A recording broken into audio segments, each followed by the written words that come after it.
So I'd like to thank Marwin and all the organizers for the opportunity to continue to participate in this, what's turned out to be just a fantastic symposium. And I'm going to tackle cardiogenic shock and I purposely put in quotes HFpEF patients. I'll review the epidemiology, modes of death in this patient population, as well as treatment considerations, focusing on short-term device. And when I got this title, I took a step back and says, well, how many of our true HFpEF patients are in our ICUs being evaluated for transplant or LVAD in the context of classic shock? And I would argue there are a few, but there's certainly an evolving body of data in terms of underlying mechanisms, disease types that may mimic HFpEF that we see. And so certainly those with overt diastolic dysfunction, coupled with a compromise in cardiac, skeletal, vascular reserve, these patients can not only have disease progression, but are at real risk for death.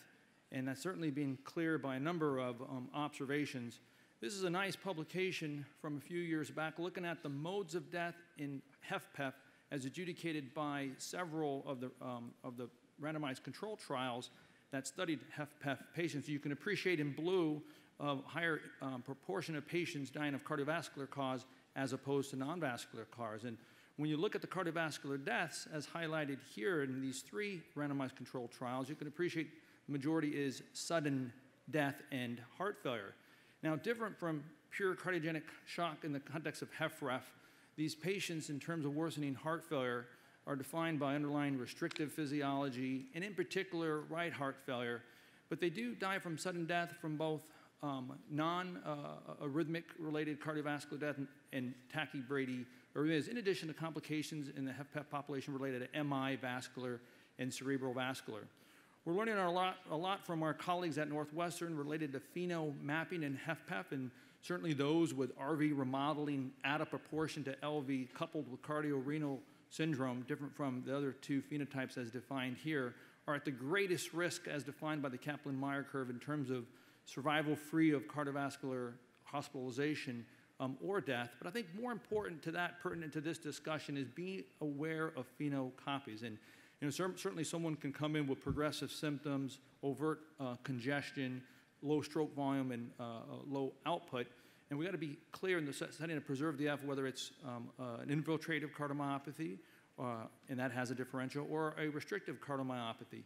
And so we certainly appreciate, restriction, although there is a common phenotype by hemodynamics and echo, certainly should be explored in terms of the different causes as defined here. And not all infiltrative cardiomyopathy certainly is amyloid. We've got to be very cognizant of the collagen storage disease syndromes. The implications are treatment and prognostication. When you take a step back and look at the IHHLT most recent registry, restrictive cardiomyopathy and HCM counts for about 4 or 5%. That's true both in Europe and North America. We did a careful analysis of a little over 300 patients at the Cleveland Clinic looking at complete explanted heart histologic confirmation of the underlying disease, and we did note that there was an opportunity, 8% incorrect diagnosis. I think that's super important, and historically, we've been treating these patients with inotrope, whether it's restrictive or the burnt-out Holcombs or those with sarcoid, and hopefully you've learned from this symposium about the concerns related to inotrope use in terms of dysrhythmia, wall tension, and I think we've been using what we have, but I think there is a potentially paradigm shift with regards to device support. Based on the contemporary system to bridge patients to heart transplant, certainly these patients could be status 4. One can use multiple inotropes or high-dose inotrope or apply for exemption when it's coupled with end organ dysfunction. But the truth is that these restrictive cardiomyopathies have the worst survival on the heart transplant list. This is an analysis of SRTR from my colleague Eileen Sheath at the Cleveland Clinic. And you can appreciate those with underlying restrictive physiology did the worst in terms of waitlist mortality. So certainly an opportunity. The benefits and risks of the different devices have been discussed. It certainly would need to be weighed carefully in this select patient population. One of the concerns is whether balloon pump provides enough support, the small LV cavity precluding or putting forth high risk for Impella support, and while tandem and ECMO can certainly offer much more robust support, complication consideration. The balloon pump can be very helpful in this patient population. And Dr. David Brand had to leave, but certainly, as he mentioned, 50cc balloon can enhance stroke volume, reduce LV-EDP, and overall the balloon pump in select patients can be associated with a reduction in demand and improvements in oxygen supply. And this is just an example of one particular patient with significant improvements in wedge with the balloon pump in the on mode. We started to use balloon pumps, this was about 10 years ago, in select patients. This was the first 50, of which 12 had infiltrative or restrictive cardiomyopathy. This has been expanded at Houston Methodist, now 120 patients transplanted off of balloon pump support, in particular axillary, with 13 patients under the amyloid phenotype. And the post-transplant outcome does look very favorable. And this is particularly AL amyloid, and 14 of 15 bridge to balloon. And the 1 in 5 year survival, again, very encouraging. Tandem heart, very robust, and Viswajit's database, really only 3 with underlying restriction. Begs the question on whether one needs to support these patients. Certainly is dependent on the underlying severity. Our bias at the Cleveland Clinic, if they're progressing, is VA ECMO, vented, or Centromag support. We don't have the data to understand what is the best strategy in these restrictive infiltrative cardiomyopathies.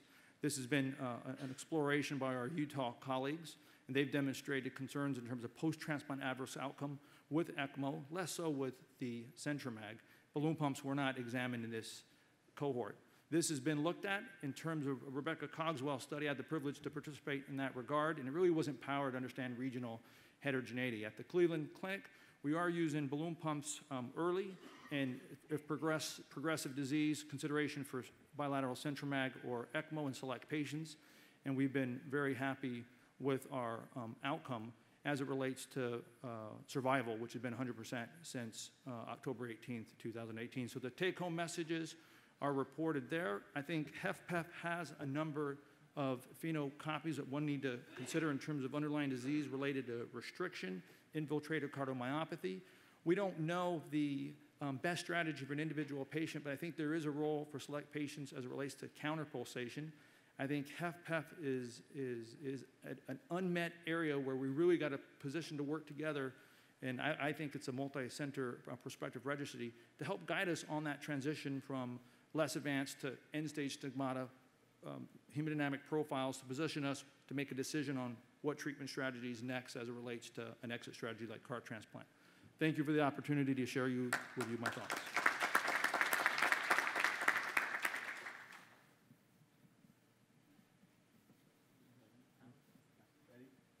How do you think, Jerry, the outcomes?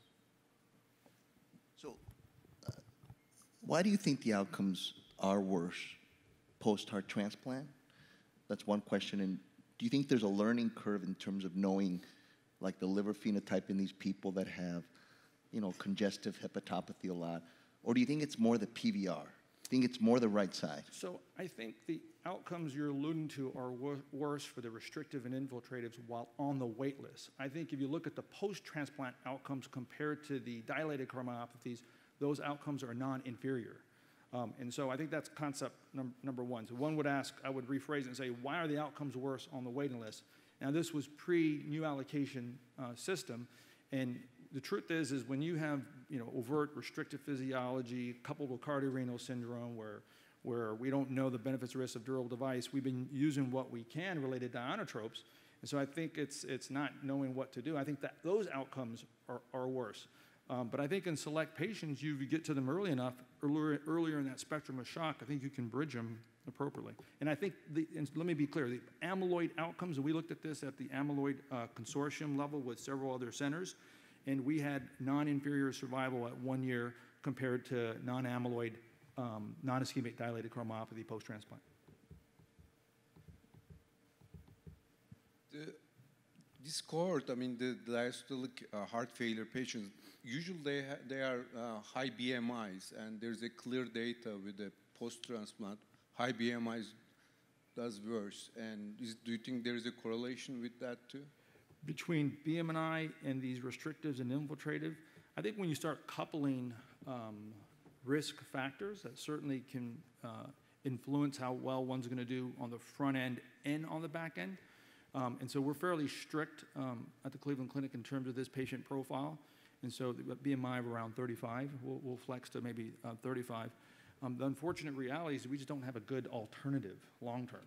I didn't talk about durable VADs and total artificial heart. I think there is a role in select patients, but for transplant, we're still adhering to your comment in the context of concerns coupling risk in our area and on the side of a lower BMI for transplant candidacy, lower than 35.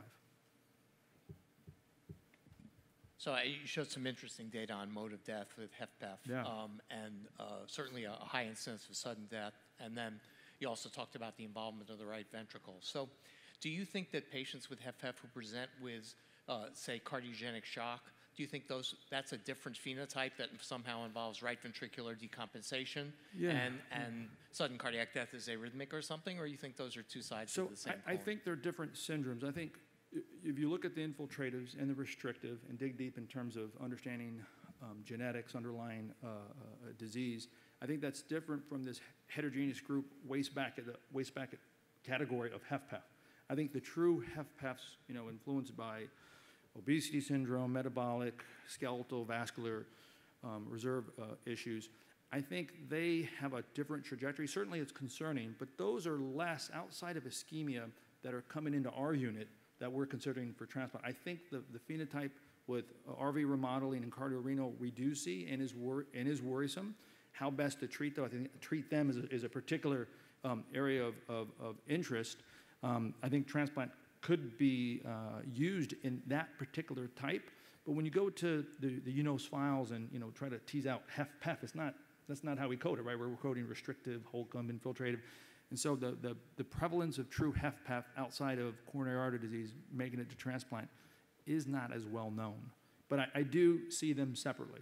That's why when I received this talk, I put HFpEF in quotes. I was like, well, we're going to go down the restrictive cardiomyopathy. But I did want to highlight the modes of death, because I think non-arrhythmic sudden death is real in HFpEF. In addition to the dysrhythmia related to tachycardia, the ventricular dysrhythmias and bradycarditis, and the heart failure. But it's a different disease in my mind, and as everyone here knows, poorly understood in the context of treatment algorithms related to medicines, let alone shock treatment algorithms. That's even a more challenging thing to try to tease out. So I appreciate the opportunity to share with you my thoughts. Thank you very much. If there are no other questions.